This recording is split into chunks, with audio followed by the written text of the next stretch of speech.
Hello dear students and welcome to MGCI lecture series one shot lecture. आज हमारा chapter है cell cycle and cell division. ये एक important chapter है, ये हम सभी जानते हैं और इससे 2 से 3 क्वेश्चन आप नीट में एक्सपेक्ट कर सकते हैं। हम उम्मीद करते हैं आपकी तैयारी अच्छी चल रही हो और हमारा ये वीडियो आपके किसी काम आए। So let us start.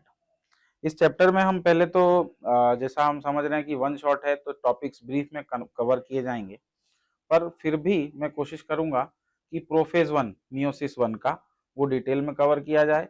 और उसके पहले ये चीज समझा दूंगा मैं कि क्रोमोसोम्स का मूवमेंट, क्रोमोसोम्स का रेप्लिकेशन, क्रोमोसोम के स्ट्रक्चर और क्रोमोसोम के डीएनए कंटेंट और नंबर में कैसे बदलाव देखा जाना है। अगर आप एक बार उस चीज को समझ लेंगे तो आपके लिए आसान हो जाएगी काफी सारी चीजें सेल साइकिल के लिए समझने के लिए। सो स्टार्ट करते हैं। हम सभी जानते हैं कि सारे ऑर्गेनिजम्स जो हैं वो एक सेल से अपनी लाइफ स्टार्ट करते हैं। वो सेल होता है जाइगोट। जाइगोट, अगर बड़े एनिमल्स की, प्लांट्स की हम बात करें तो all animals and plants start their life cycle from a single cell which is zygote. उसके बाद एक ही सेल से ग्रोथ होना है, ग्रोथ करके ऑर्गेनिज्म मल्टी सेल्यूलर होगा। मल्टी सेल्यूलर के बाद उसमें ऑर्गेन फॉर्मेशन होगा, ऑर्गेन सिस्टम फॉर्म होगा, फाइनली उसके अंदर ऑर्गेनिज्म का पूरा स्वरूप मिलेगा। फिर ग्रोथ एंड रिप्रोडक्शन कैरेक्टरिस्टिक हैं किसके? सेल्स के और सभी लिविंग ऑर्गेनिजम्स के। सभी सेल्स रिप्रोड्यूस कैसे करते हैं? तो सेल्स के रिप्रोडक्शन का तरीका है डिवीजन।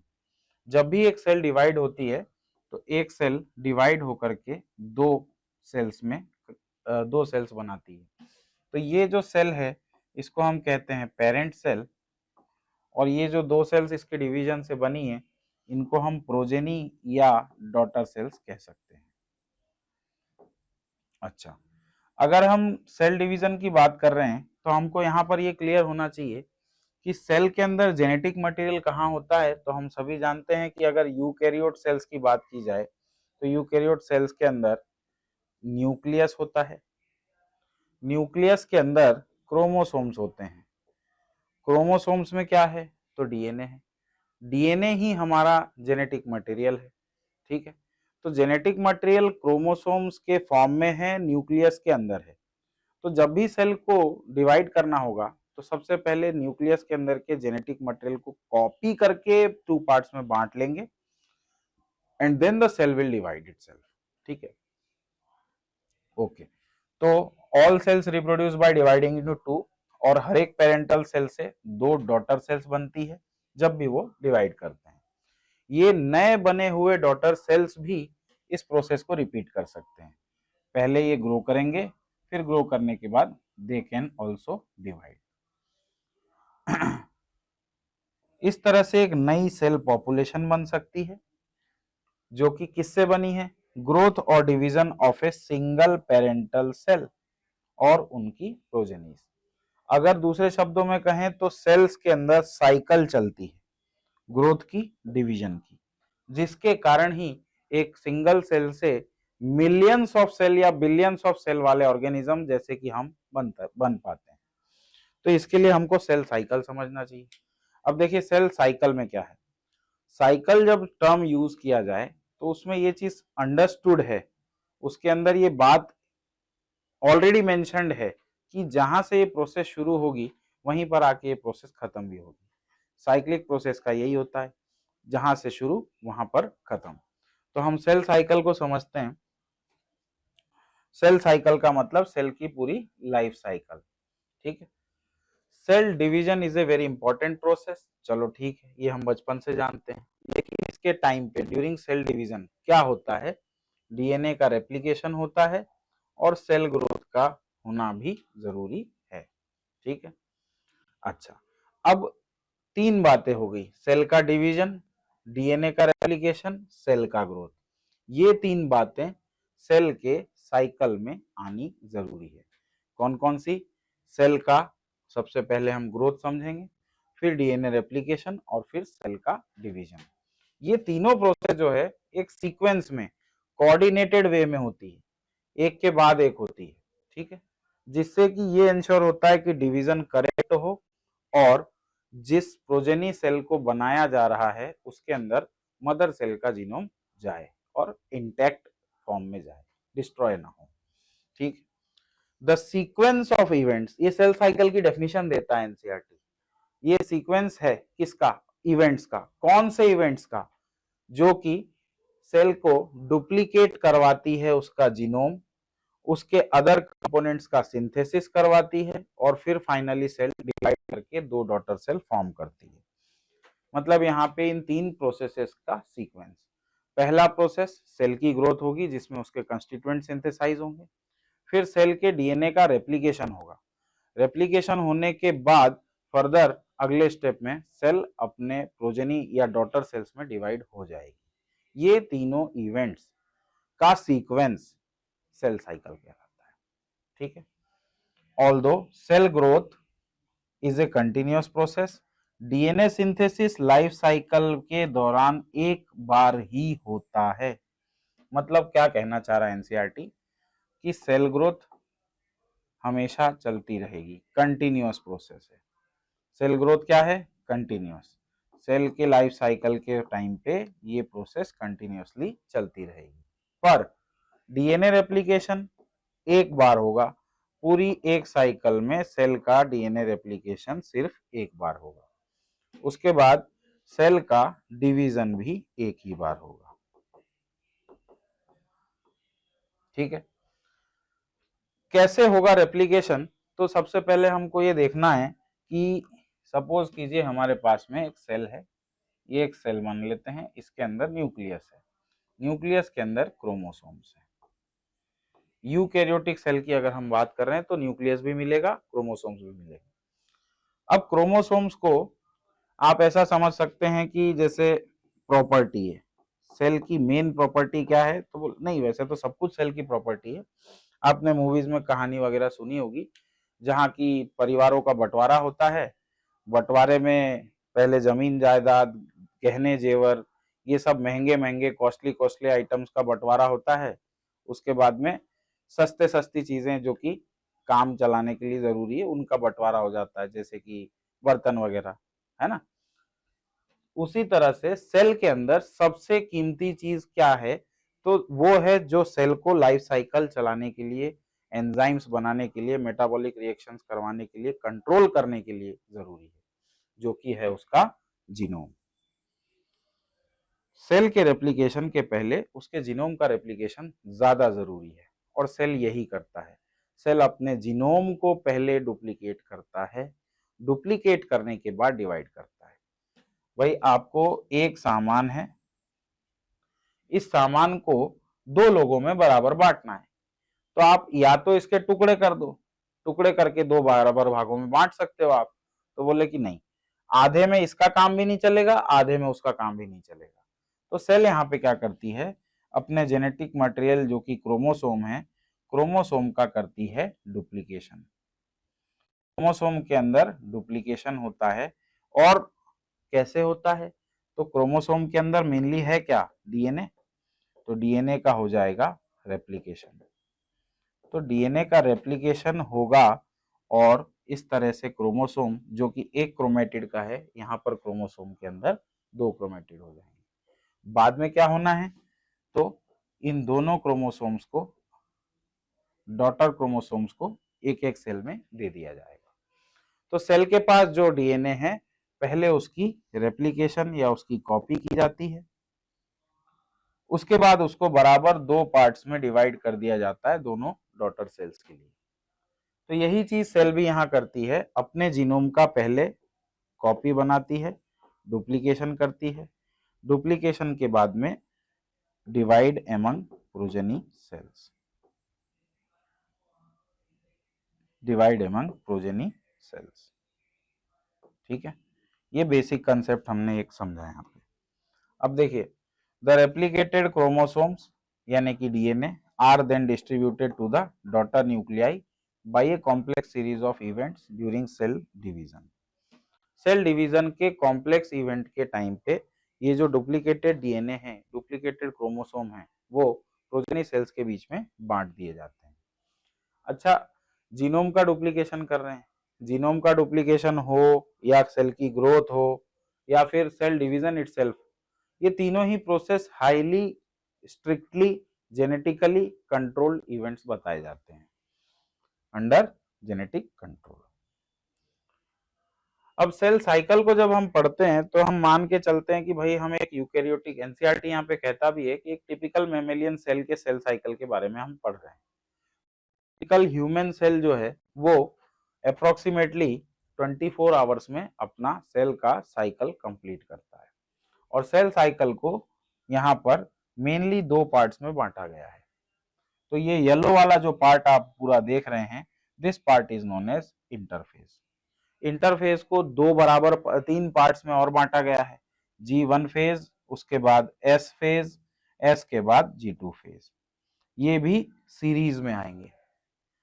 सबसे पहला है G1, G1 के बाद S और S के बाद G2। ठीक है, ये तीनों इंटरफेज के सब पार्ट्स हैं।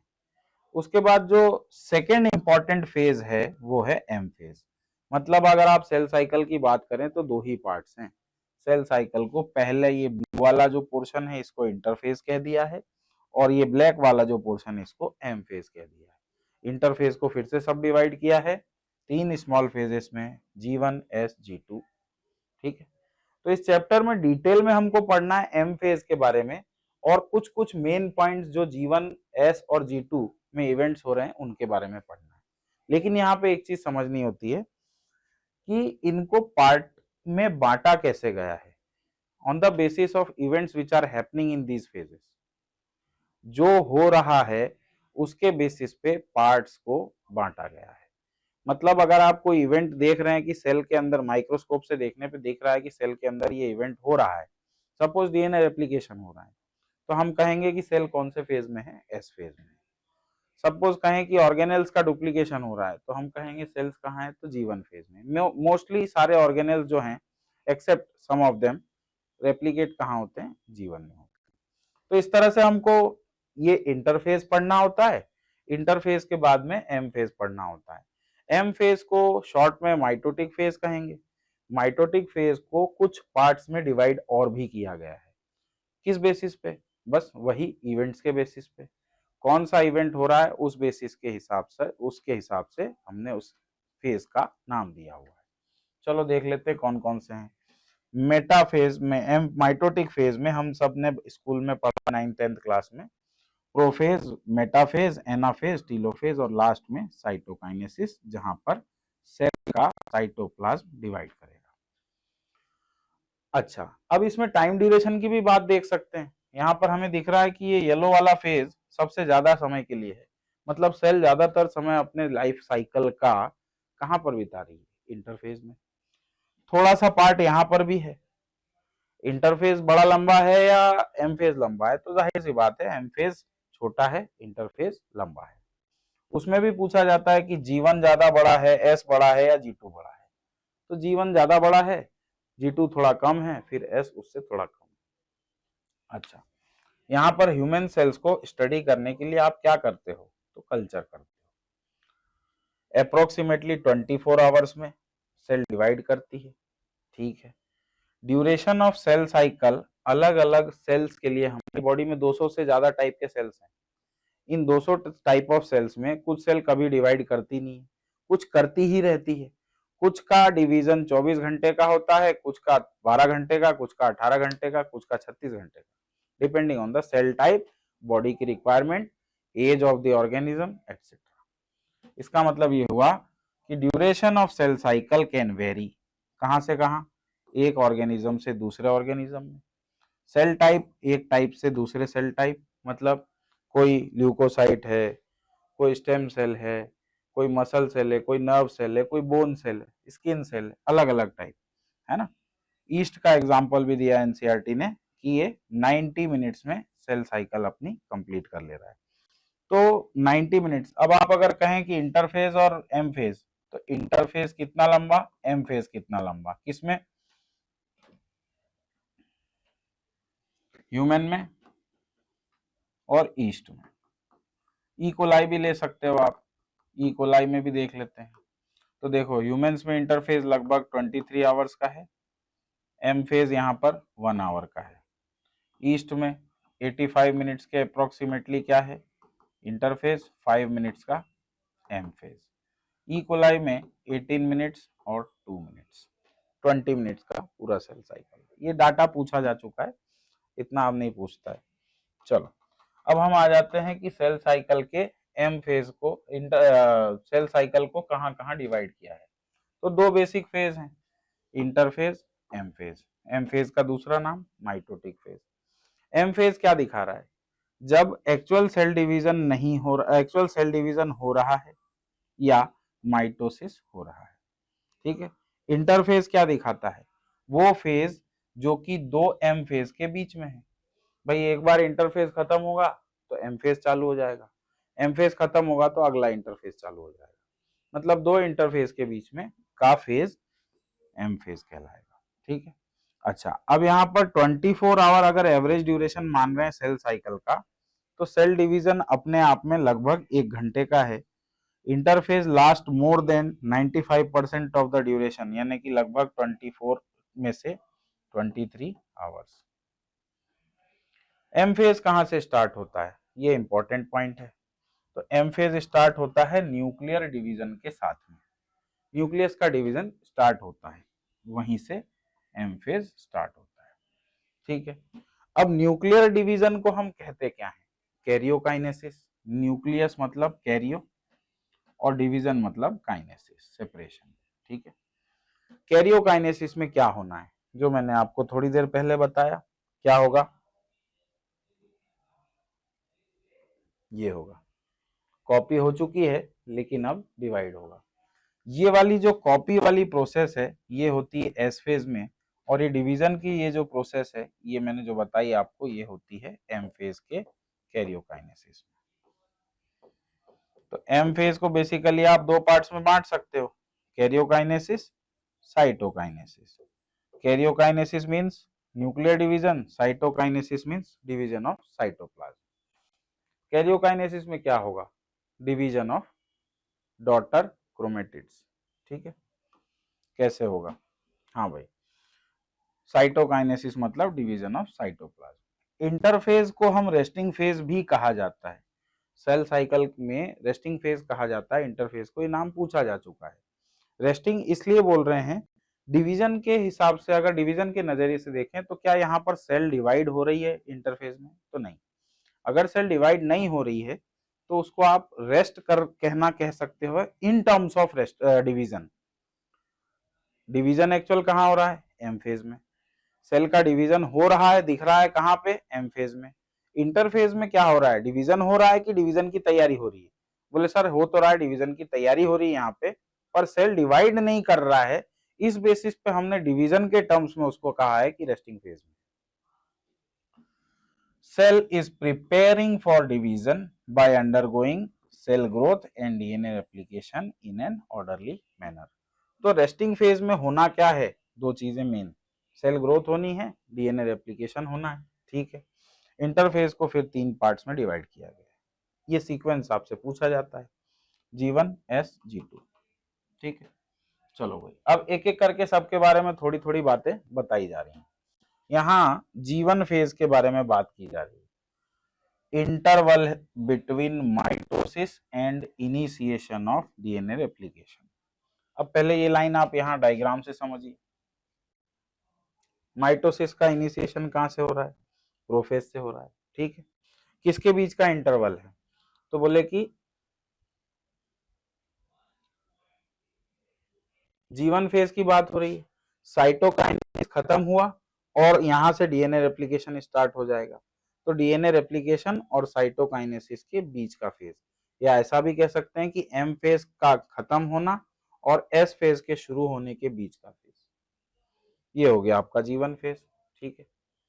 Interval between mitosis and initiation of DNA replication, मतलब ये कह रहा है एम फेज और ये कह रहा है एस फेज, एम और एस के बीच का फेज G1, ठीक है। G1 फेज के बीच में क्या क्या होता है, सेल मेटाबॉलिकली एक्टिव है, मतलब मेटाबॉलिज्म फास्ट चल रहा है, कंटिन्यूअस ग्रोथ होगी, पर क्या नहीं होगा वो भी कह देता है एनसीईआरटी, कि डीएनए रेप्लिकेट यहाँ नहीं होगा। एक बात यहाँ पर इसने कह दी। पर एक चीज मैं आपको यहीं पर बताना चाहूंगा जो एनसीईआरटी ने चैप्टर के समरी में दी थी, वो क्या है, लेट अस सी। हाँ, यहाँ पर हम बताते हैं, सॉरी ये तो मियोसिस का सिग्निफिकेंस है, यहाँ पर मियोसिस 1, मियोसिस के बाद में आ गए समरी, समरी में बताया जाएगा। हाँ, ये देखिए जीवन के बारे में यहाँ एक बात और कही, G one phase is the period when cell grows and carries out its normal metabolism, most of the organelle duplication also occur in this phase. इस क्वेश्चन में बच्चे कंफ्यूज होते हैं, लेकिन समरी में दिया हुआ है सीधा सीधा कि ज्यादातर ऑर्गेनेल्स का डुप्लीकेशन जीवन फेज में सेल कैरी आउट कर लेता है। Got it. वापस आ जाते हैं।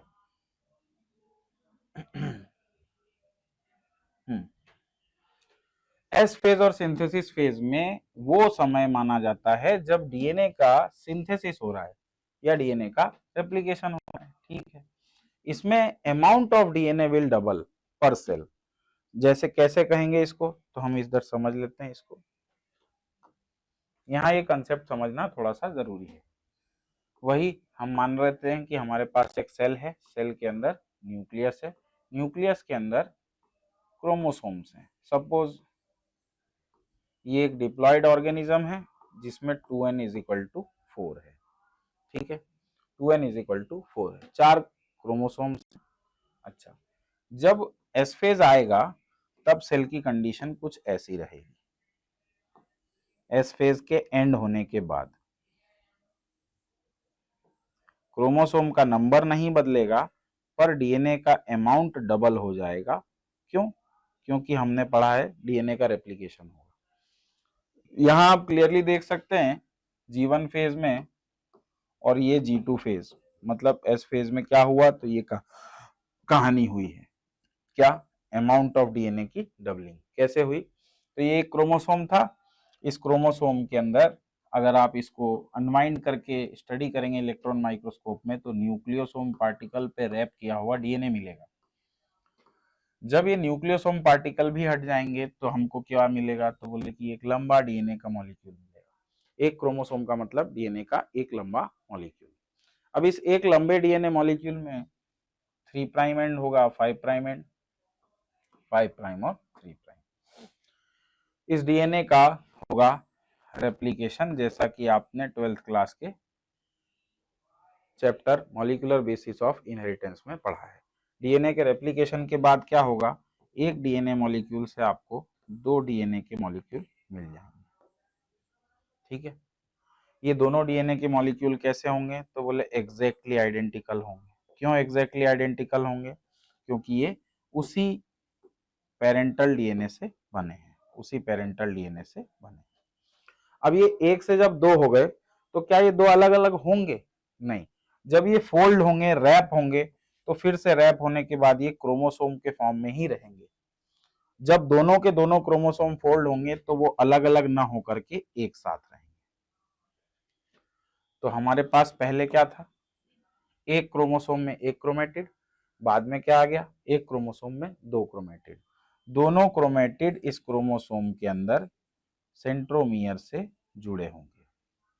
तो यहाँ पे नंबर, ये एक क्रोमोसोम है और ये भी एक क्रोमोसोम है, नंबर चेंज नहीं हुआ है, नंबर चेंज नहीं हुआ है एस फेज के टाइम पे। ठीक है, हुआ क्या है, कुछ तो चेंज हुआ है, डीएनए का अमाउंट डबल हो गया है। पहले एक मॉलिक्यूल था, अब 2 मॉलिक्यूल हो गए और दोनों साथ में जुड़े हुए हैं। तो यहाँ अगर इसको हम C से समझते हैं तो यहाँ पर इसको हम 2C से समझेंगे। यदि यहाँ पर आप इसको 2C समझते हैं तो इसको यहाँ पे आप 4C समझेंगे। तो बोले सर समझना क्या है, तो बोले ठीक है, यहाँ पर जब एक डिप्लॉइड सेल में दिखा रहा हूं तो 2n बराबर 4 दिखा रहा हूं, तो मैं इसके डीएनए के कंटेंट को C से दिखाता हूँ। DNA content of a cell is represented by C। Normal diploid cell के अंदर डीएनए कंटेंट होता है 2C, हैप्लॉइड सेल के अंदर C, डिप्लॉइड सेल के अंदर 2C, और जब डिप्लॉइड सेल एस फेज पार करके G2 में आती है तब इसका डीएनए कंटेंट डबल हो जाता है, विच बिकम्स 4C। ठीक है, तो ये हुआ है एस फेज में। नंबर बदला है क्या? नहीं, नंबर नहीं बदला है। अमाउंट ऑफ डीएनए पर सेल हैज डबल्ड, ये आप देख सकते हैं। चलो वापस आ जाते हैं। If the initial amount of DNA is denoted as 2C, तो यहाँ पे बच्चों को मैं बताता हूं कि this is for a diploid cell. Diploid cell के लिए इसका अमाउंट है 2C। तो G1 के बाद S आएगा, S के बाद G2 आएगा, G2 में ये अमाउंट डबल होके कहां पर आ गया? तो 4C पे आ गया। पर क्या चेंज नहीं हुआ है? क्रोमोसोम नंबर चेंज नहीं हुआ है। If the cell had diploid और 2n number of chromosome eight G1, ठीक है, तो एस फेज के बाद भी वो नंबर कितना रहेगा? 2n। मतलब यहां पर ये बात कही जाएगी कि 2n यहां पर 4 था, तो यहां पर भी 2n 4 ही रहेगा। ठीक है, बस यहां पर ये ध्यान रखना होता है कि इसको भी हम क्रोमोसोम कहेंगे और इसको भी हम क्रोमोसोम कहेंगे। ये भी एक क्रोमोसोम है, ये भी एक ही क्रोमोसोम है। क्यों? यहाँ पर क्रोमेटिड कितने हैं? तो क्रोमेटिड एक ही है एक क्रोमोसोम में। यहाँ पर क्रोमेटिड कितने हैं? 2 क्रोमेटिड हैं एक क्रोमोसोम। डिवाइड होने के बाद क्या होने वाला है? वापस ये दोनों अलग अलग हो जाएंगे। फिर से एक क्रोमेटिड में एक क्रोमोसोम, सॉरी एक क्रोमोसोम में एक क्रोमेटिड। ठीक, चलो। एनिमल सेल्स के टाइम पे एस फेज में कुछ अलग भी होता है जो बताया जा रहा है। डीएनए रेप्लिकेशन शुरू होता है न्यूक्लियस में, और साइटोप्लाज्म में साथ ही साथ सेंट्रियोल का डुप्लीकेशन हो रहा होता है। दो घटनाएं दो जगह पर, स्पेस एंड टाइम के हिसाब से बटी हुई है। न्यूक्लियस के अंदर स्पेसिफिकली डीएनए का रेप्लिकेशन हो रहा है, सेंट्रियोल साइटोप्लाज्म में पाया जाता है, सेंट्रियोल का भी डुप्लीकेशन हो रहा है। कब हो रहा है? एस फेज के टाइम पे। अच्छा, अब बात कर रहा है एनसीईआरटी G2 फेज के बारे में। तो G2 फेज में proteins are synthesized in preparation for mitosis. कौन से प्रोटीन लगने वाले हैं माइटोसिस में? हम जानते हैं कि स्पिंडल फाइबर्स बनेंगे। स्पिंडल फाइबर्स के लिए ट्यूबुलिन प्रोटीन्स भी चाहिए। ट्यूबुलिन प्रोटीन बनाने का समय कब है? G2 फेज में मोस्टली। ठीक है, G2 फेज में ट्यूबुलिन प्रोटीन्स बनाए जाएंगे। चलो, और सेल ग्रोथ कंटिन्यू रहेगी। अब एक बार समरी में भी देख लेते हैं फिर से कि क्या चीजें ऐसी है जो एनसीईआरटी हमें समरी में बता रहा है। हाँ भाई, हाँ, एस फेज के अंदर डीएनए रेप्लिकेशन होगा और क्रोमोसोम का डुप्लीकेशन होगा। यहाँ पे दो वर्ड्स का ध्यान रखना है, रेप्लिकेशन डीएनए का, डुप्लीकेशन क्रोमोसोम का। G2 फेज में साइटोप्लाज्मिक ग्रोथ होती है। ठीक है भैया, बस इतनी ही बात है। चलो, अब हम सीधे सीधे कहाँ आ जाते हैं? G1 हो गया, S हो गया, G2 हो गया। अब हम आ जाते हैं कुछ ऐसे कंडीशंस के बारे में जो एक्सेप्शन के तौर पे हमको पढ़ना है। कुछ एनिमल सेल्स में जैसे डिवीजन होता ही नहीं है। ठीक है, किसकी बात कर रहे हैं? जैसे कि हार्ट सेल्स, वो भी एडल्ट। चलो, कुछ सेल्स कभी कभी डिवाइड करती हैं, उनका एग्जाम्पल क्या है? तो कभी कभी का डिवाइड करने वाली सेल, जैसे आप स्किन की बात करो, स्किन पे चोट लग गई, खरोच लग गई, जख्म हो गया, यहाँ पर जो सेल्स हैं वो थोड़े दिनों में डिवाइड करके उस जगह को, उस जख्म को भर देती हैं। क्या वो हमेशा डिवाइड करती हैं? नहीं, केवल जख्म लगता है तब वो इंड्यूस होती हैं कि हाँ now we have to divide, and then they divide. तो as needed, divide only occasionally as needed. कि कहां पर होता है? To replace cells that have been lost because of injury और सेल डेथ। ठीक है, कुछ जो सेल्स डिवाइड नहीं कर रही हैं उनका क्या हुआ? तो सेल साइकिल की फोटो के हिसाब से वो G1 फेज को एग्जिट करके G0 फेज में एंटर हो जाती है। यहां से G1 चल रहा था, G1 फेज से एग्जिट होकर के सेल कौन से फेज में चली गई? G0 फेज में। G0 फेज को सेनिसेंस फेज या क्विसेंट फेज भी कहा जाता है। यहाँ पर सेल मेटाबॉलिकली तो एक्टिव है पर डिवीजन नहीं कर रही, रिक्वायर होगा तब कर लेगी। ठीक है,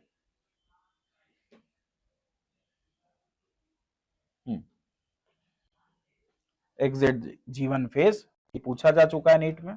to enter an inactive phase called quiescent stage और G0 of the cell cycle. यहाँ पर मेटाबॉलिकली एक्टिव है सेल, पर प्रोलिफरेट नहीं कर रही है जब तक रिक्वायर्ड नहीं है। एनिमल्स के अंदर माइटोटिक सेल डिवीजन किस में होगा ये बता रहा है एनसीईआरटी, और प्लांट्स में।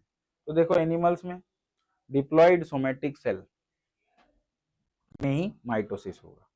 कुछ एक्सेप्शन है जैसे कि मधुमक्खी, हनी बी, जैसे जहां पे हैप्लॉइड सेल्स भी माइटोसिस कर पाती हैं, मेल हनी बीज में। प्लांट्स में ऐसा नहीं है, प्लांट्स में हैप्लॉइड सेल हो या डिप्लॉइड सेल हो, both can undergo mitotic cell division. ठीक है, अब ये चीज हमको प्लांट किंगडम चैप्टर में पढ़ाई जाती है, जहां अल्टरनेशन ऑफ जनरेशन का कंसेप्ट हम पढ़ते हैं। अगला टॉपिक हमारा स्टार्ट हो जाता है अब एम फेज। सीधे सीधे हम आ गए एम फेज पे। क्या होता है यहाँ पे? सबसे पहली बात तो इसको ड्रामेटिक, मोस्ट ड्रामेटिक फेज कहा जाता है, पीरियड ऑफ सेल डिवीजन। क्यों कहा जाता है? तो हम अगर माइक्रोस्कोप से देखते हैं तो ऐसा लगता है कि सेल के अंदर बहुत सारा ड्रामा चल रहा है, हंगामा चल रहा है, इधर से उधर कुछ चीजें हो रही, कुछ उधर जा रही, कुछ उधर जा रही, इस हिसाब से। क्यों, क्या हो रहा है ऐसा एम फेज में? तो एम फेज को अलग अलग पार्ट्स में डिवाइड किया है, हर एक के अंदर इवेंट अलग अलग हो रहे हैं, इसलिए डिवाइड किया है, और उसी के बेसिस पे बताया जा रहा है कि हाँ भाई कुछ इसमें हो रहा है, कुछ उसमें हो रहा है। न्यूक्लियस का आना, न्यूक्लियस दिख रहा होता है, फिर बीच में गायब हो जाता है, फिर लास्ट में न्यूक्लियस आ जाता है। ऑर्गेनेल्स कुछ दिख रहे होते हैं, फिर बाद में गायब होते हैं, फिर वापस आ जाते हैं। तो इतना सारा ड्रामा चल रहा होता है, इसलिए इसको most dramatic phase period of cell cycle कहा गया है। होता क्या है, अगर शब्दों में, कम शब्दों में डिफाइन करें तो major reorganisation of virtually all components of cell, major reorganisation, इसलिए मोस्ट ड्रामेटिक फेज। अच्छा क्रोमोसोम का नंबर पेरेंट सेल में और प्रोजेनी सेल में दोनों में सेम रहेगा। पूछो कैसे? तो बोले कि साहब पहले तो कॉपी कर लिया था, कॉपी करके बांट दिया, बराबर बराबर ही बटेगा। हर एक कॉपी दोनों सेल के पास चली गई तो क्या होगा? दोनों के पास सेम नंबर ऑफ क्रोमोसोम है। नंबर चेंज हुआ क्या पेरेंट में, प्रोजेनी में? नहीं। इसलिए इसको equational, equal division of chromosome कहा जाता है। ठीक है, कन्वीनियंस के लिए माइटोसिस को दो पार्ट्स में डिवाइड कर दिया है, कैरियोकाइनेसिस जो कि फर्दर 4 पार्ट्स में डिवाइडेड है। कौन कौन से वो हम जानते हैं, प्रोफेज, मेटाफेज, एनाफेज, टीलोफेज। ठीक है लेकिन एक चीज यहाँ एनसीईआरटी क्लियर कह देता है कि ये एक प्रोग्रेसिव प्रोसेस है, मतलब एक के बाद एक स्टेप चलते रहेंगे। ऐसा नहीं कि ये स्टेप हुआ सेल रुक गई अगले स्टेप पे गई, फिर वो स्टेप हुआ सेल रुक गई अगले स्टेप पे गई, नहीं, एक हुआ उसी के खत्म होते होते दूसरा स्टार्ट है, दूसरा हुआ उसके खत्म होते होते अगला स्टार्ट है, रुकती नहीं है सेल यहाँ बीच में। ठीक है, इसलिए प्रोग्रेसिव स्टेप प्रोसेस है। और आप क्लियर कट नहीं बोल सकते कि हाँ यहाँ रुक गया है, सेल का काम यहाँ रुक गया है, ऐसा नहीं बोल सकते। ये नहीं रुका है, वो हुआ उसके साथ साथ वो चालू हो गया। ठीक है, ऐसा तो क्लियर कट लाइन नहीं ड्रॉ की जा सकती अलग अलग स्टेजेस के बीच में। अब कैरियोकाइनेसिस को समझ लेते हैं, प्रोफेज क्या है तो देखो, प्रोफेज की बात हम शुरू कहां से कर रहे हैं? तो वहां से जहां G2 खत्म किया था। G2 में लास्ट क्या हुआ? अगर एनिमल सेल की बात करें तो साइटोप्लाज्म में सेंट्रियोल का डुप्लीकेशन हो चुका है और न्यूक्लियस के अंदर क्रोमोसोम का डुप्लीकेशन हो चुका है। ठीक है, फर्स्ट स्टेज ऑफ कैरियोकाइनेसिस। ठीक है, किसके बाद है? S और G2 के बाद है। तो अगर सेल साइकिल की आपसे बात पूछें तो पहला स्टेज G1, फिर S, फिर G2, फिर M। ठीक है, अच्छा ये तीनों इंटरफेज और ये एम फेज। इंटरफेज और एम फेज G1S G2 है। M को फर्दर डिवाइड किया है, कैरियोकाइनेसिस, साइटोकाइनेसिस। तो G1S G2 prophase, metaphase, anaphase, telophase, cytokinesis. ये पूरी कहानी बन सकती है, सीक्वेंस यही फॉलो किया जाएगा। ठीक है, S और G2 फेज में क्या हुआ था? नए डीएनए के मॉलिक्यूल बन चुके थे, पर ये क्या इस तरीके से दिखाई देते हैं आपको जैसा मैंने आपको यहाँ पे ड्रॉ करके दिखाया है कि इस तरीके से? नहीं, ये एक्चुअल में ये वाला शेप रहता है क्रोमेटिन मटेरियल का डीकंडेंस्ड फॉर्म। डीकंडेंस्ड मतलब खुला हुआ है डीएनए। क्यों खुला था डीएनए को? भाई रेप्लिकेशन करना था, रेप्लिकेशन करने के लिए बिना खोले कैसे कर लोगे आप? तो सेल को डीएनए रेप्लिकेट करना था, इसलिए सेल ने अपने डीएनए को खोला हुआ था। G1 में ये चीज शुरू हो जाती है, S में इसकी कॉपी बना ली जाती है, G2 में ये कंडेंस हुए नहीं है, होना शुरू करेंगे। तो ये शुरू करेंगे वहां से हम मान लेते हैं प्रोफेज, मतलब ये डीएनए इस स्टेज से इस स्टेज में जाएगा, न्यूक्लियोसोम पार्टिकल्स पे रैप किया जाएगा, फिर ये न्यूक्लियोसोम फाइबर्स के बंच बनेंगे, इसको हम कहते हैं क्रोमेटिन फाइबर। इस तरह से आगे चल के मेटाफेज आते आते ये स्टेज आएगी भैया, है ना। तो ये कंडेंसेशन की शुरुआत होगी। कंडेंसेशन की शुरुआत होगी, इसके साथ ही साथ न्यूक्लियस का भी कुछ होने लगेगा। क्या होने लगेगा वो देख लेते हैं। देखो, हाँ, यहाँ पर यही कहा है कि न्यू डीएनए मॉलिक्यूल जो बने हैं वो डिस्टिंक्ट नहीं है, पर एक दूसरे में उलझे हुए हैं। उलझे हुए हैं तो प्रोफेज की स्टार्टिंग कहाँ से हुई? Marked by initiation of condensation of chromosomal material. Condensation होना शुरू हो जाता है किसमें? प्रोफेज में। तो क्रोमोसोमल मटेरियल अगर इंटरट्वाइंड है, टेंगल्ड है, तो पहले कैसा होगा? अनटेंगल्ड होगा, ठीक है। और क्रोमेटिन कंडेंसेशन भी चालू हो जाएगा। सेंट्रोसोम, सेंट्रोसोम मतलब वो ऑर्गेनेल जो साइटोप्लाज्म में डुप्लीकेट हुआ था, ओ, which had undergone duplication during S phase of interphase now begins to move towards opposite poles of the cell।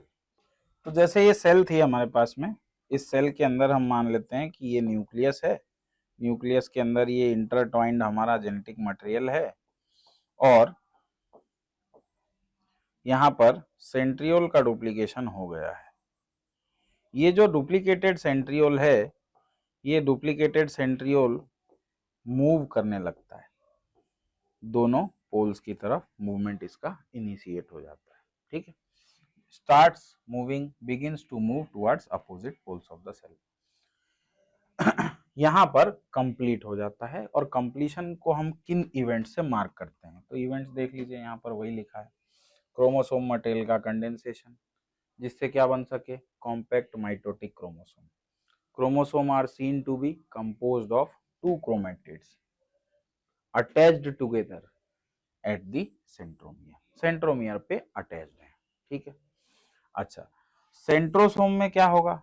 Duplicate हो चुका था कब? इंटरफेज में। इंटरफेज में होने के बाद अब ये begins to move toward opposite pole of the cell. अब हर एक सेंट्रियोल जो है, ईच सेंट्रोसोम, सॉरी यहाँ सेंट्रोसोम लिखा है, हाँ, इसके अंदर से ये छोटे छोटे माइक्रो ट्यूबुल्स बाहर निकलने लगते हैं।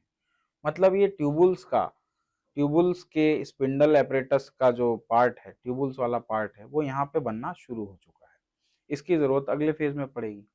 देखो आप यहाँ पे सेल ने क्या किया, यहाँ पर अगले फेज की तैयारी भी शुरू कर दी इस फेज के काम को खत्म करते ही। यहाँ पे क्या काम था? तो भैया इसका कंडेंसेशन शुरू करना था और इसको अपोजिट पोल पे मूव कराना शुरू करना था, ठीक है।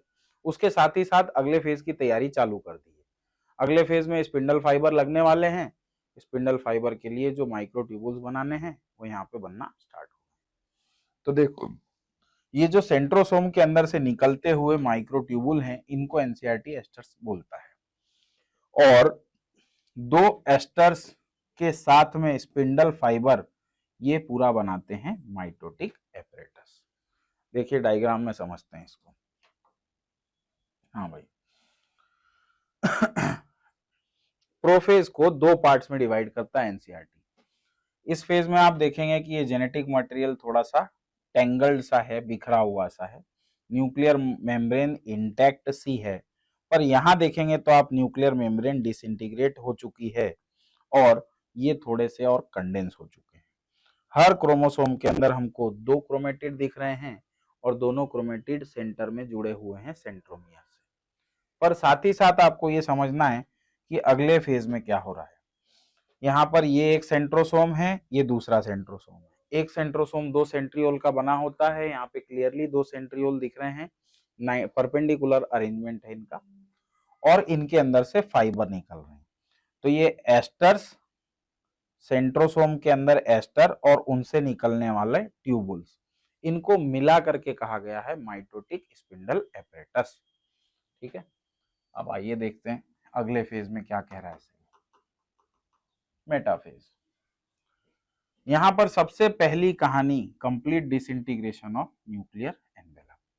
जैसा हम यहाँ देख पा रहे हैं, न्यूक्लियर एनवेलप यहाँ पे लगभग टूट चुका है लेट प्रोफेज में, पर अगले स्टेज में आते ही गायब है, न्यूक्लियस तो कहीं दिख नहीं रहा है। इसका मतलब क्या हुआ?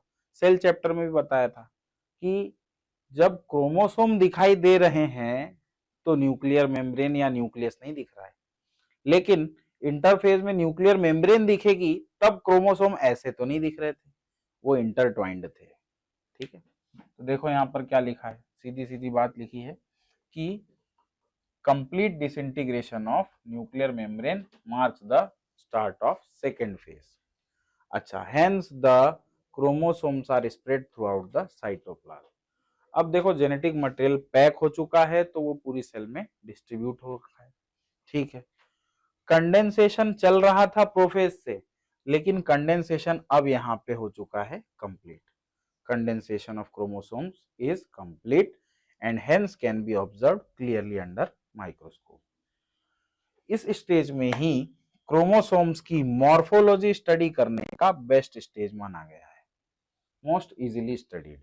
एम से मेटाफेज, एम से मॉर्फोलॉजी किसकी, क्रोमोसोम की। ठीक है, ऐसे स्टेज में एक क्रोमोसोम किसका बना है, तो बोले कि दो डॉटर क्रोमेटिड्स का बना हुआ है, जो किससे जुड़े हैं। मेटाफेज क्रोमोसोम की खासियत क्या है, वो दो क्रोमेटिड्स का बना है।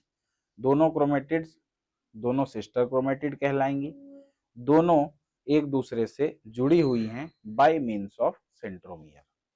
सेंट्रोमियर क्या है, तो सेंट्रोमियर वो पॉइंट है जहां पे दोनों क्रोमेटिड्स एक दूसरे से जुड़ती हैं। सेंट्रोमियर के बाहरी छोर पर एक डिस्क शेप स्ट्रक्चर होता है, बाहरी पार्ट पर, उसको कहते हैं काइनेटोकोर। चलो आओ काइनेटोकोर को देख लेते हैं।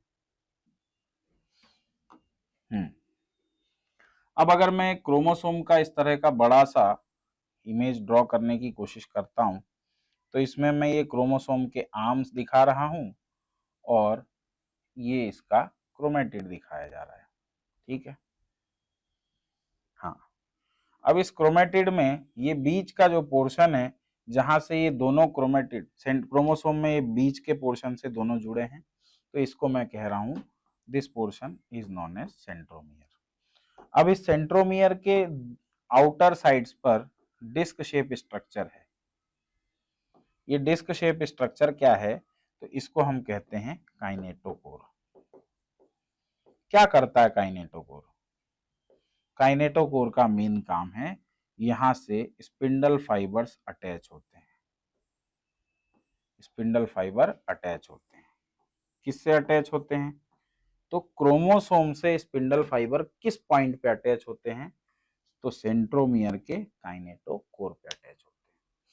अच्छा, अब एक बात समझो कि इसको ये समझो कि ये दो व्यक्ति हैं, दोनों व्यक्ति एक दूसरे के साथ खड़े हैं, two persons are standing next to each other, और दोनों ने कस के हाथ पकड़ा हुआ है कि हमें कोई अलग नहीं कर सकता है।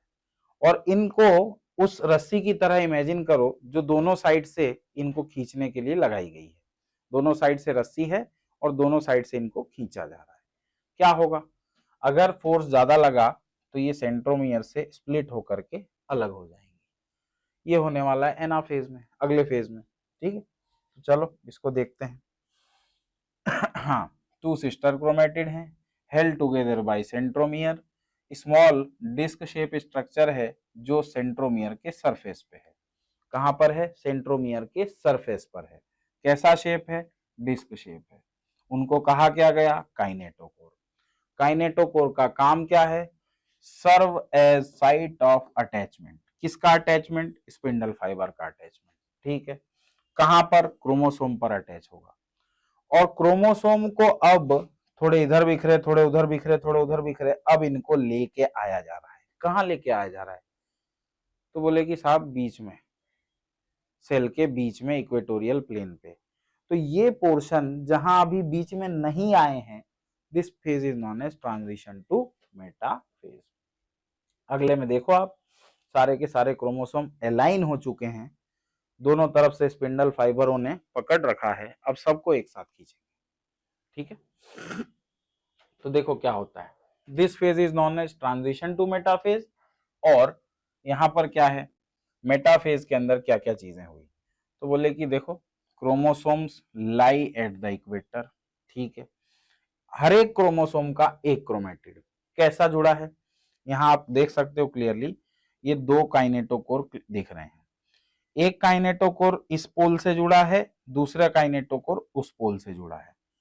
ओहो, मतलब सेंट्रोमियर है, उसके पास दो काइनेटोकोर हैं, एक काइनेटोकोर इस पोल से जुड़ा है, एक काइनेटोकोर उसके अपोजिट पोल से जुड़ा है।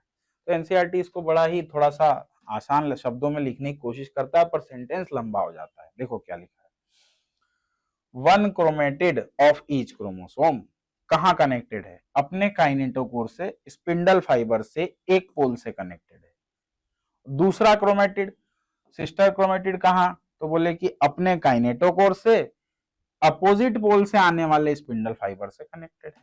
ठीक है, प्लेन ऑफ अलाइनमेंट क्या है, तो बोले कि इक्वेटोरियल प्लेट, मेटाफेजिक प्लेट। तो ये सारे इवेंट्स आ गए। क्रोमोसोम स्पिंडल फाइबर अटैच हो चुके हैं, क्रोमोसोम कहाँ मूव हो चुके हैं, स्पिंडल इक्वेटर पे, और aligned along metaphase plate through spindle fibre to both the poles. देखो यहाँ पे ये बात क्लियरली कह रहा है एनसीईआरटी कि chromosome are move to the spindle equator. इसका मतलब ये हुआ कि हो सकता है कुछ और सेल भी ऐसी हो जिसमें स्पिंडल इक्वेटर पोल पे ना हो करके कुछ इस तरह की हो, एक स्पिंडल अपरेटस यहाँ, दूसरा यहाँ, और यहाँ पे सेल डिवाइड कर रही जेनेटिक मटेरियल। ये अनइक्वल साइटोप्लाज्मिक डिवीजन में कुछ इसी तरह का सिनेरियो होने वाला है। कहाँ देखा है हमने ऐसा, तो आप याद करो तो पोलन ग्रेन में देखा है, development of pollen grain. Vegetative cell, generative cell, unequal mitotic cell division होता है। वेजिटेटिव सेल के पास ज्यादा साइटोप्लाज्म, जेनेटिव सेल के पास कम। ठीक है, चलो अगला फेज क्या है, तो इसको देख करके आप अंदाजा लगाइए कि बंटवारा करना है। कॉपी किस लिए किया था, बांटने के लिए। बांटने का समय आ चुका है, सबको एक साथ एक जगह पर रख के खींच के अलग कर दिया जाएगा। पर यहां पर यह बात ध्यान देनी होती है कि ये खींचने के लिए ताकत कैसे लग रही है। तो इसका सीधा सा फंडा है, फंडा यह है कि इन फाइबर्स की लेंथ अगर छोटी कर दी जाए, फाइबर्स के बारे में आप जानते हैं माइक्रोट्यूबुल्स की बनी है। माइक्रोट्यूबुल मतलब ट्यूबुलिन प्रोटीन की असेंबली है। ट्यूबुलिन प्रोटीन को कम किया जाए तो फाइबर की लेंथ छोटी हो जाएगी। ट्यूबुलिन प्रोटीन का ट्यूबुलिन के मोनोमर्स और कम किए जाएं तो फाइबर की लेंथ छोटी होगी। दोनों तरफ से एक साथ ऐसा होगा, यहां से भी फाइबर की लेंथ छोटी होगी, यहां से भी, और हर एक क्रोमोसोम पर ऐसा होगा, फाइबर की लेंथ छोटी होती। तो फाइबर की लेंथ छोटी होगी तो इन पर बल पड़ेगा और ये अपोजिट फोर्स महसूस करेंगे, स्प्लिट हो जाएंगे। ठीक है, यही कहलाता है स्प्लिटिंग ऑफ सेंट्रोमियर। जब सेंट्रोमियर की स्प्लिटिंग होगी तब क्या होगा, chromatids will separate, chromatids will separate. तो अब at the onset of anaphase क्या होता है, ईच क्रोमोसोम जो कि कहां अरेंज्ड है, मेटाफेजिक प्लेट पर, chromosome is split simultaneously, each chromosome is split simultaneously. और दो डॉटर क्रोमेटिड, अब उनको डॉटर क्रोमेटिड ना कह के आप उनको डॉटर क्रोमोसोम कहेंगे। क्या कहेंगे, डॉटर क्रोमोसोम। तो आओ देखें, ये स्प्लिट होगा, इसमें दो क्रोमेटिड दिख रहे हैं। जब ये स्प्लिट हो जाएगा तो हम कुछ इस तरह के स्ट्रक्चर को देख पाएंगे, एक क्रोमोसोम है और क्रोमोसोम में क्रोमेटिड है। तो ये डॉटर क्रोमेटिड नहीं, अब ये डॉटर क्रोमोसोम कहलाएंगे। क्या कहलाएंगे, डॉटर क्रोमोसोम। तो एनसीईआरटी ने पहली चीज यहां क्लियर कर दी कि डॉटर क्रोमेटिड नहीं, डॉटर क्रोमोसोम कहेंगे। सबसे पहले किसका फॉर्मेशन हुआ, डॉटर क्रोमोसोम्स का। फिर डॉटर क्रोमोसोम्स के बाद डॉटर न्यूक्लियाई होने वाला है, फिर डॉटर सेल होगा। तो ये सीक्वेंस पकड़ना है, डॉटर क्रोमोसोम, फिर डॉटर न्यूक्लियाई, फिर डॉटर सेल। ये सीक्वेंस आपको ध्यान में रखना चाहिए। पहले डॉटर क्रोमोसोम बनेगी, फिर डॉटर न्यूक्लियाई बनेंगे, फिर जाके daughter cells after cytoplasmic division. ठीक है, आ जाते हैं वापस। तो देखो, daughter chromosomes of the future nuclei begin their migration. अब इनका माइग्रेशन शुरू हो रहा है। ओ, ऐसा ही कुछ माइग्रेशन जिसको कि हमने सटन बोवेरी के क्रोमोसोमल थ्योरी ऑफ इनहेरिटेंस में पढ़ा था। यस, माइटोसिस के टाइम पे और मियोसिस के टाइम पे क्रोमोसोम्स का मूवमेंट देखने के बाद ही सटन बोवेरी ने क्रोमोसोमल थ्योरी ऑफ इनहेरिटेंस दिया था। ठीक है, तो चलो, future daughter nuclei begin their migration towards the opposite poles. अच्छा, जैसे जैसे क्रोमोसोम मूव होते हैं एक दूसरे से अलग, कहां से, इक्वेटोरियल प्लेट से अलग, तो सेंट्रोमियर जो है हर एक क्रोमोसोम का वो कहां की ओर रहेगा, तो बोले कि अब ये भी समझ लो। चलो, हाँ भाई, अब ये अलग अलग हो रहे हैं, इनको खींचा जाएगा, तो जहां से ज्यादा ताकत लगेगी वो हिस्सा आगे की ओर होना चाहिए। तो देखो, जब ये अलग होंगे तो नजारा कुछ इस तरह का होगा, दिखाते हैं आपको।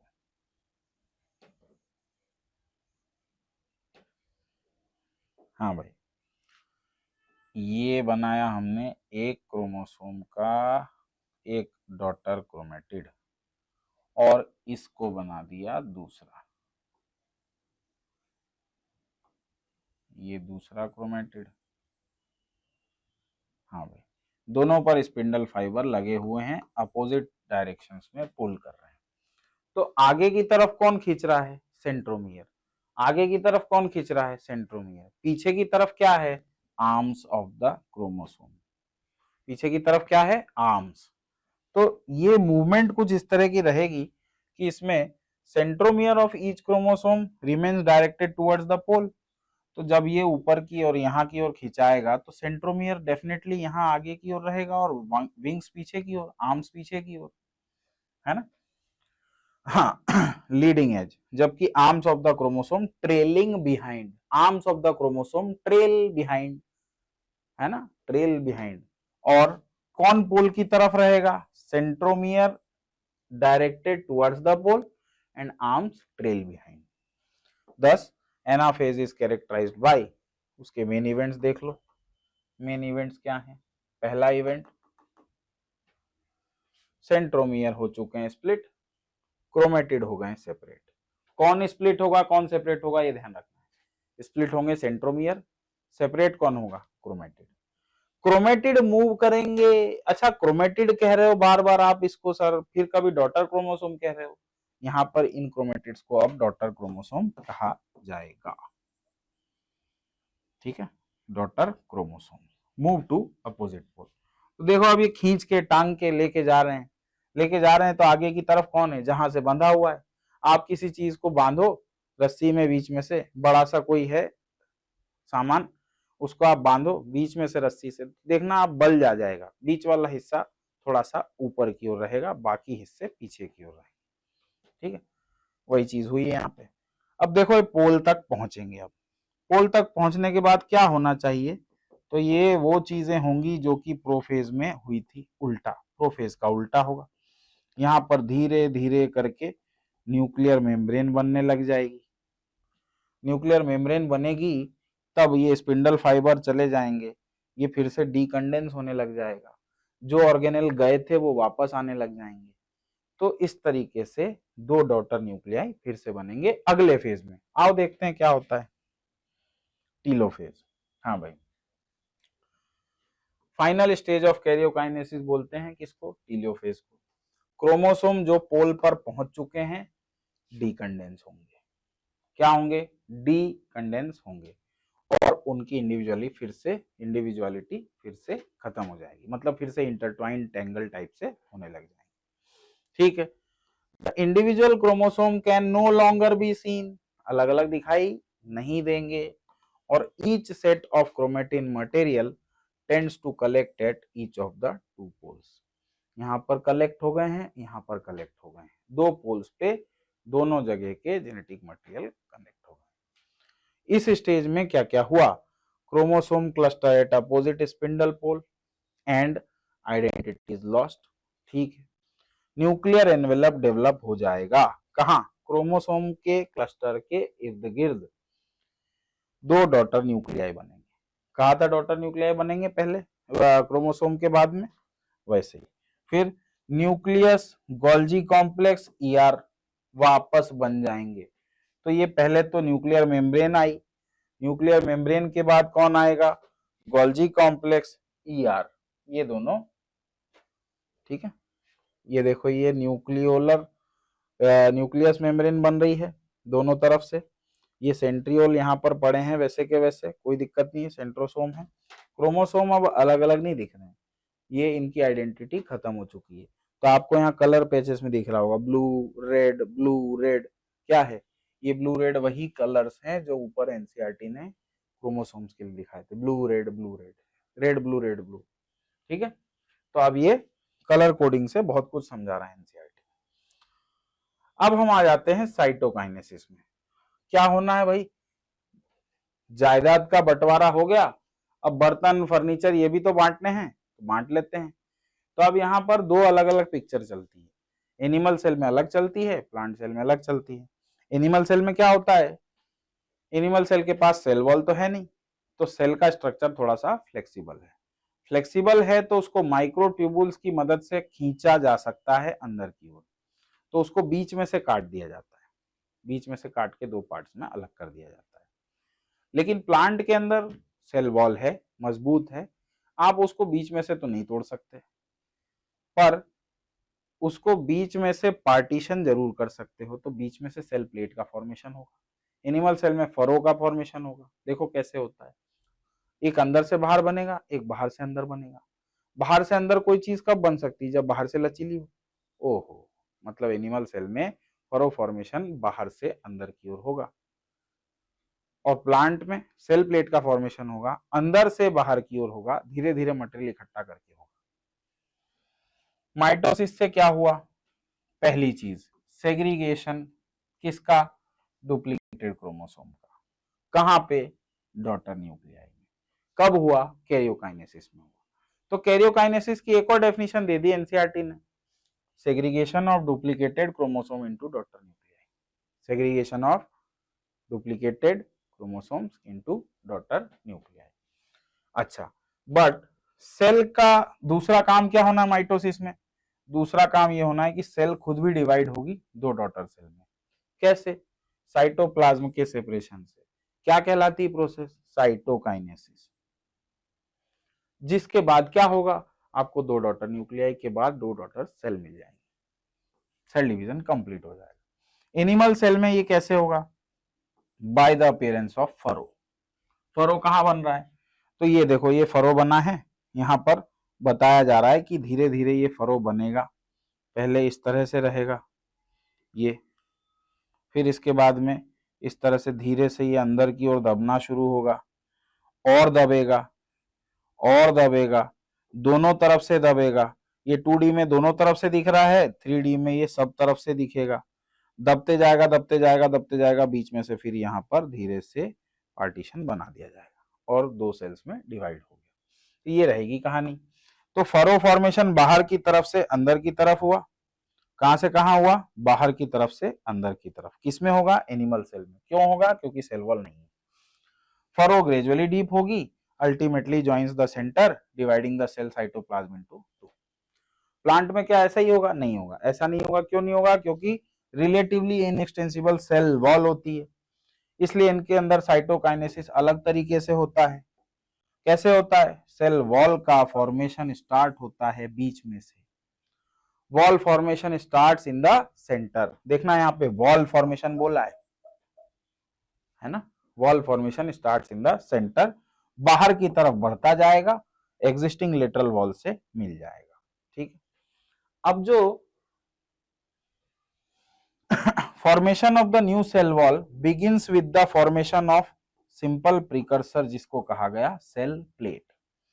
सेल प्लेट एक प्रिकर्सर के रूप में बनेगा पहले, उसके ऊपर सेल वॉल का फॉर्मेशन चालू हो जाएगा। और ये जो सेल प्लेट है वो रिप्रेजेंट करती है मिडिल लेमेला, दो सेल के बीच की वॉल्स के बीच में। मतलब क्या हुआ, प्लांट सेल में पहले सेल वॉल बनी कि मिडिल लेमेला, तो यार पहले सेल प्लेट अगर फ्यूचर मिडिल लेमेला को रिप्रेजेंट कर रही है और सेल प्लेट के फॉर्मेशन के बाद वॉल बन रहा है, इसका मतलब क्या हुआ, मिडिल लेमेला पहले बनी है भैया, मिडिल लेमेला बनी, मिडिल लेमेला के बाद सेल वॉल बन रही है, ठीक है। At the time of cytoplasmic division organelles का भी बंटवारा होगा, बिना ऑर्गेनेल्स के काम कैसे करेगा, कौन काम करेगा? ऑर्गेनेल जैसे कि माइटोकॉन्ड्रिया और प्लास्टिड। प्लास्टिड मतलब क्लोरोप्लास्ट, एल्यूरोप्लास्ट, ल्यूकोप्लास्ट, एमाइलोप्लास्ट, ये सब प्लास्टिड ही तो थे। हाँ भाई। Get distributed between the two daughter cells. In some of the organism karyokinesis is not followed by cytokinesis. Karyokinesis के बाद क्या नहीं हुआ? तो बोले साहब साइटोकाइनेसिस नहीं हुआ। साइटोकाइनेसिस नहीं हुआ तो क्या होगा? क्या होगा तो लिखा है देखो, मल्टी न्यूक्लिएट। कैरियोकाइनेसिस तो हुआ था, एक न्यूक्लियस नीचे बन गया, एक न्यूक्लियस ऊपर बन गया, तो न्यूक्लियस दो हो गए हैं क्या सेल में? हाँ यार, मल्टी न्यूक्लिएटेड कंडीशन हो गई। Arises leading to the formation of syncytium. देखो बहुत अच्छी बात बता रहा है एनसीईआरटी, यहाँ पे समझते हैं। कई लोगों को यहाँ पे कंफ्यूजन रहता है, पॉलीप्लॉइडी कब होगी, सिंसिशियम फॉर्मेशन कब होगा? भाई सिंपल सी बात है, एक सेल है, इस सेल के अंदर दो न्यूक्लियस बन गए, मतलब क्या कंप्लीट हो चुका है? टीलोफेज कंप्लीट हो चुका है, कैरियोकाइनेसिस भी कंप्लीट हो चुका है। अब क्या कंप्लीट करना बाकी है? साइटोकाइनेसिस कंप्लीट करना बाकी है। साइटोकाइनेसिस कंप्लीट नहीं हुआ तो सेल के अंदर दो न्यूक्लियस रह जाएगी। चलो इसको क्या कहें? एक से ज्यादा न्यूक्लिएटेड है तो मल्टी न्यूक्लिएटेड सेल कहें। ठीक है साहब, मल्टी न्यूक्लिएटेड सेल कह लेते हैं। बाई न्यूक्लिएटेड है, मान लो अगली बार फिर से ऐसा हो गया कि दोनों न्यूक्लियस में माइटोसिस हो गई, दो न्यूक्लियस इससे बन गए और दो न्यूक्लियस इससे बन गए, चार न्यूक्लियस बन गए। ये टू न्यूक्लिएटेड स्टेज, ये फोर न्यूक्लिएटेड स्टेज, इसके बाद में आ जाएगी एट न्यूक्लिएटेड स्टेज भी आ सकती है क्या? तो बोले हाँ सर हमने पढ़ा है। कहाँ पढ़ा है? तो ये आपने कहाँ पढ़ा है, याद करके जल्दी बताओ। Sexual reproduction of flowering plants, comment में आप बता सकते हो, है ना। Sexual reproduction of flowering plants में आपने ये चीज कहाँ पढ़ी थी? ओ, ये तो याद नहीं आ रहा है। चलो कमेंट में बताओ, देखते हैं, बताओ बताओ। ठीक है, तो इसको देखते हैं। यहाँ पर सिंसिशियम वर्ड का यूज किया है। सिंसिशियम मतलब कि मल्टी न्यूक्लिएटेड सेल, जैसे कि लिक्विड एंडोस्पर्म इन कोकोनट। हिंट मिल गई, एंडोस्पर्म का फॉर्मेशन जब होता है तब ऐसा हो सकता है। पहले न्यूक्लियर डिवीजन, फिर धीरे धीरे वॉल फॉर्मेशन, तब होगा साइटोकाइनेसिस, है ना। अच्छा ऐसा और भी होता है, कब होता है? एम्ब्रियो सैक के फॉर्मेशन के टाइम पे। ठीक है, एम्ब्रियो सैक के फॉर्मेशन के पहले जो 8 न्यूक्लिएटेड स्टेज है या 4 न्यूक्लिएटेड स्टेज है, वो रिप्रेजेंट करती है, क्या रिप्रेजेंट करती है? सिंसिशियम, है ना। एम्ब्रियो सैक का फॉर्मेशन किससे होता है? मेगास्पोर से। मेगास्पोर के अंदर एक न्यूक्लियस रहता है, उससे दो बनते हैं, दो से चार बनते हैं, चार से आठ बनते हैं, आठ के बाद उसमें सेल वॉल डिवीजन चालू होता है। उस समय तक वो सिंसिशियम स्टेज में थी। उसके बाद जब एंडोस्पर्म के बाद टेपिटम बनेगा, टेपिटम में भी यही कहानी है, टेपिटम में भी यही कहानी है। दूसरी बात, एंडोस्पर्म में भी यही कहानी है। कई जगह ये चीज देखने को मिलती है। अब आ जाते हैं दूसरे कंसेप्ट पे, जो कि है पॉलीप्लॉइडी। पॉलीप्लॉइडी, पॉलीप्लॉइडी वाली कंडीशन क्या है वो समझ लेते हैं। देखो अब हम यहाँ पे बात नहीं करेंगे कि साइट कैरियोकाइनेसिस हो गया है। जब आप पॉलीप्लॉइडी की बात करोगे तो आप सीधी बात कहोगे कि सेल कहां पर है, तो बोले कि मेटाफेज स्टेट पे है। कहां पर है? मेटाफेज स्टेट में है। मतलब हर क्रोमोसोम के दो कॉपी है और वो क्रोमेटिड्स इस तरह से लगे हुए हैं। जब ये अलग हो जाएंगे, जब भी अलग होंगे, तो इनका नंबर तो डबल होगा। एनाफेज में देखा था आपने? दिखाया नहीं मैंने, चलो दिखा देता हूं। यहां देखो एनाफेज में क्या हुआ। हाँ भाई, मेटाफेज आपने इधर देखा, यहाँ आपको कितने क्रोमोसोम दिख रहे हैं? एक दो तीन चार। कब दिख रहे हैं? मेटाफेज में। तो यहीं के यहीं पर आप लिख सकते हो कुछ चीजें जो कि जरूरी है। यहाँ पर आप अगर n लिखोगे तो कितना लिखोगे? n, 2n बराबर 4 दिख रहा है। ठीक है, quantity of DNA, amount of DNA, तो DNA is equal to duplicated है तो 4c। ठीक है, फिर मेटाफेज में क्या लिखोगे? नंबर तो वही है, 2n बराबर 4 है और अमाउंट ऑफ डीएनए 4c है। ठीक है, अब आ जाओ एनाफेज में। यहां पर भी नंबर 2n बराबर 4 है, डीएनए का अमाउंट 4c है। यहां पर क्या हो रहा है? यहां पर आप गिन के देखोगे तो 1 2 3 4 5 6 7 8 यहाँ पर 2n बराबर 8 है। थोड़ी देर के लिए ही सही, एनाफेज के समय पे 2n बराबर 8 हो चुका है, क्रोमोसोम का नंबर डबल हो चुका है। बस यही चीज अगर हो चुकी है पर इसके बाद न्यूक्लियर मेम्ब्रेन का फॉर्मेशन ही ना हो तो सेल के अंदर कितने क्रोमोसोम हो गए? तो बोले कि साहब 4 थे, 4 के बाद 4 दूनी 8 हो गए, नंबर डबल हो गया। मतलब कौन सा फेज हो गया? ये तो हो गया पॉलीप्लॉइडी। क्या होना चाहिए इसके बाद? न्यूक्लियर मेम्ब्रेन बने जरूर, लेकिन कैसी? इन सबको एक ही न्यूक्लियस मेम्ब्रेन के अंदर रख ले सेल। तो ये वो कंडीशन हो गई जब न्यूक्लियस के अंदर क्रोमोसोम्स का नंबर डबल हो गया। This condition is known as polyploidy. इस कंडीशन को इंड्यूस कैसे किया जाता है? तो कोल्चिसिन नाम का एक ड्रग होता है, प्लांट से एक्सट्रैक्ट किया जाता है, वो माइटोटिक पॉइजन कहलाता है। वो सेल साइकिल को मेटाफेज के पास में अरेस्ट कर देता है। मेटाफेज के पास में अरेस्ट हो गया, एनाफेज में जाके अलग अलग हो गए, पर न्यूक्लियर डिवीजन नहीं होगा। आगे चल के न्यूक्लियर मेम्ब्रेन ही नहीं बनेगी, और बनेगी जब तब सारे के सारे एक साथ होंगे, अलग अलग नहीं हो पाएंगे। तो क्रोमोसोम का नंबर तो डबल हो गया ना भैया, है ना? जैसे ही अलग होंगे वैसे ही वो क्रोमोसोम कहलाएंगे। जैसे ही क्रोमोसोम कहलाएंगे मतलब नंबर डबल हो गया, मतलब पॉलीप्लॉइड। तो ये तो था माइटोसिस। अब माइटोसिस का सिग्निफिकेंस पढ़ लेते हैं।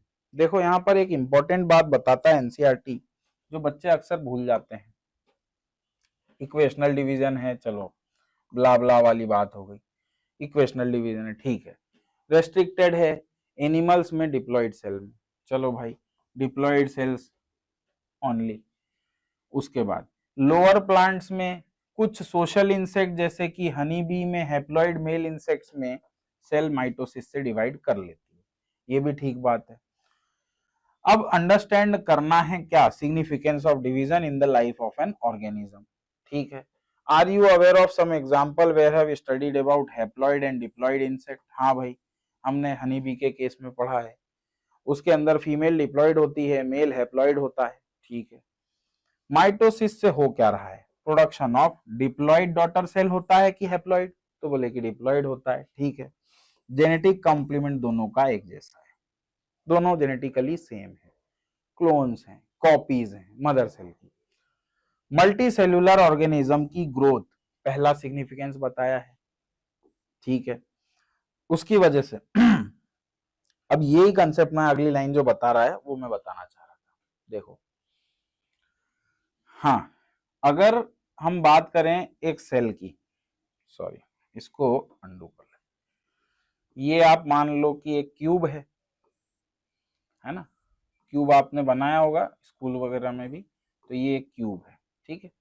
अब इस क्यूब में हम मान लेते हैं कि इसका जो रेडियस है, सॉरी इसका जो साइड है, साइड कितना है? इसकी जो लेंथ है 1 सेंटीमीटर, ठीक है। अब इसका कुछ ना कुछ सरफेस एरिया होगा और इसका वॉल्यूम होगा, तो सरफेस एरिया और वॉल्यूम, ठीक है, इसका एक रेशियो होगा इसका। चलो आप क्यूब नहीं मानते हो तो आप एक स्फीयर मान लो, स्फीयर का रेडियस मान लो आप r is equal to 1 centimetre. तो स्फीयर का हम जानते हैं वॉल्यूम कितना होता है, 4/3 पाई r क्यूब। उसके बाद इसका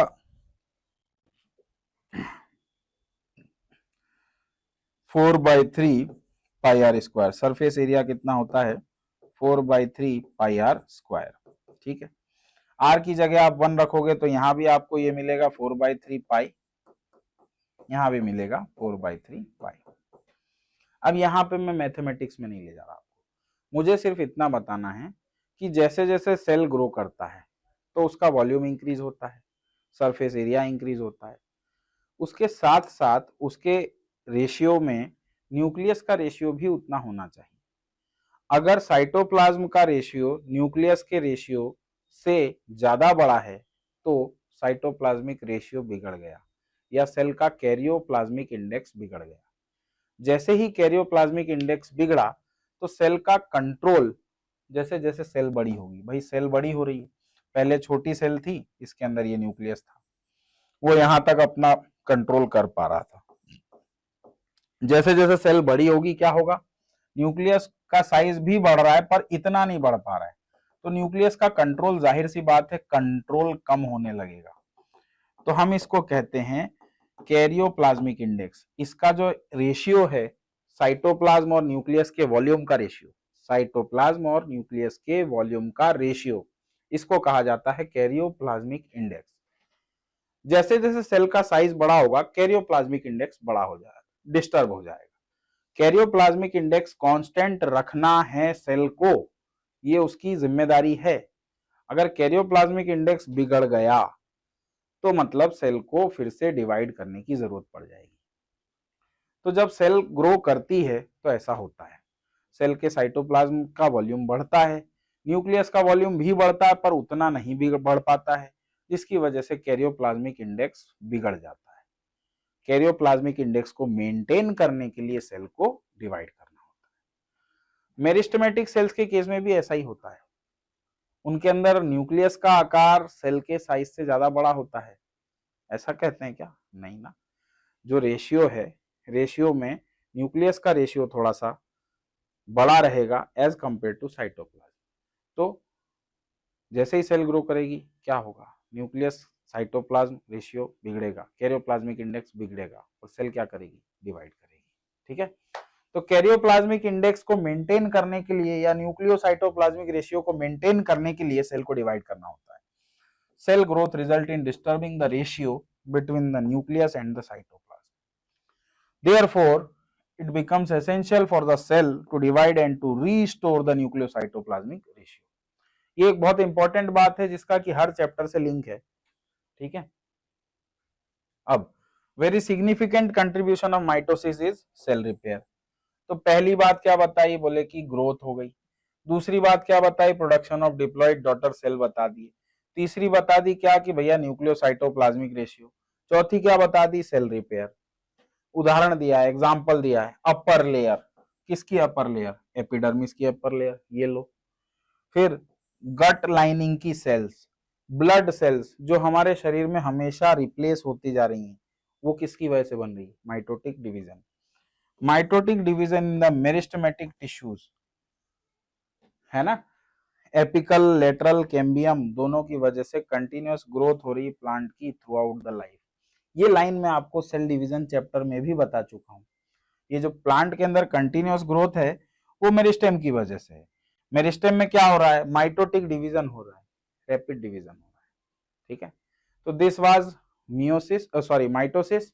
अब क्या होगा, अगले लेक्चर में हम आपको मियोसिस के बारे में बताएंगे, शॉर्ट में उसको रिवाइज कर लेंगे। काफी इंटरेस्टिंग होने वाला लेक्चर, प्लीज डू ज्वाइन, बने रहिए MGCI पे।